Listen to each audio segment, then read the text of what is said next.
Friends, there's a truly sensational article in the Financial Times. The journalists claim that they have obtained a draft agreement between Ukraine, the US, and Europe. It's about the guarantees for our security after the signing of a peace agreement. And the guarantees are such that you just want to grab your head. They're simply terrifying.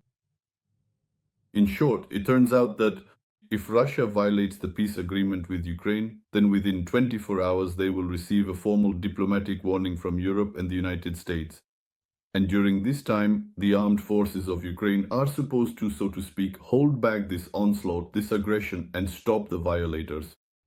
But if within the next 72 hours Russia doesn't come to its senses and persists in its military advancement, then supposedly the US, the UK, France, and some other countries from the so-called coalition of the willing will enter into direct and actual combat operations. Honestly, I have certainly seen a great deal during the course of this war. I've seen both help and determination, as well as indecisiveness from our allies. I don't really believe that any troops, except maybe indeed the US, would enter the war if there were any violations on our side. Will they come to Lviv? Maybe. Will they send instructors? Maybe. It's just that for any democratic country, there is no greater blow to the government, to the ruling party, to the president, than when coffins arrive with citizens of that country from another country, from somewhere. It's Russia that receives thousands of coffins from Ukrainian territory, and no one says a word. Ukraine understands what it is fighting for.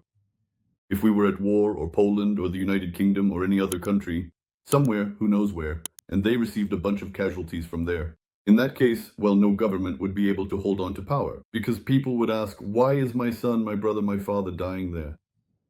A reasonable question for which there is practically no answer. The US had this experience in Iraq, in Afghanistan, in Vietnam, in Korea. Not a very successful experience, let's say, not ever.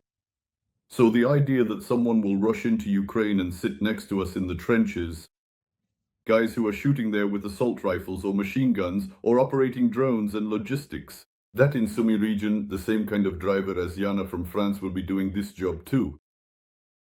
No guys, honestly I don't believe it. The agreement itself is interesting, as presented by the Financial Times. There things are spelled out more clearly, and what will be provided, how, and what will be done for us basically right now. This is more important in the context of a peace agreement, what the Americans will give us. I won't do that. I'm not going to list everything in detail. I'll just post it right now on the official Sazonov Telegram channel and on Facebook, Kyrylo, just for those who are interested. If you want the details, take a look. By the way, there's also interesting information there about today's shelling and the situation at the front. But I'll say what I've already said 300 times.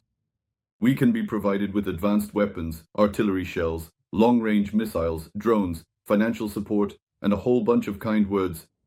But the truth is that no one will ever fight for us except for ourselves. That is to say, either we as Ukrainians will stand and fight for Ukraine, or no one will. Themselves, or if we have a lot of money, mercenaries. Or robots as an option. Friends, subscribe to this channel and follow our Facebook. There's a lot of interesting stuff there too. See you there. We're watching how events unfold. Glory to Ukraine. Ukraine has agreed with Europe and the US on a multi-level plan to respond to possible violations by Russia of a future ceasefire.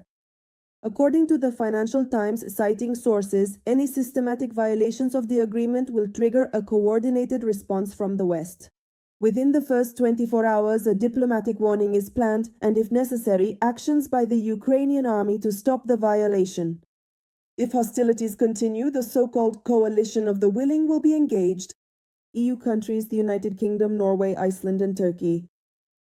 And in the event of further escalation after 72 hours, a coordinated military response by Western-backed forces, including the US Armed Forces, is possible.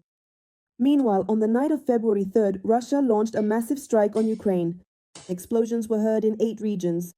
Ukraine's Minister of Energy reported that the occupiers' targets were exclusively civilian. The Russians targeted apartment buildings and thermal power plants. This is yet another Russian crime against humanity. It is a deliberate attempt at winter genocide by Russian inhumane forces. Ukrainian President Volodymyr Zelensky announced that the Russian Federation launched more than 70 missiles and 450 drones at Ukraine.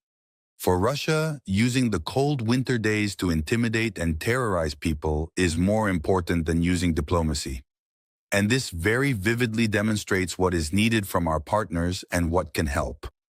Earlier, Zelensky announced that a new round of trilateral negotiations involving Ukraine, the US, and Russia is set to take place on February 4th through 5th in the United Arab Emirates.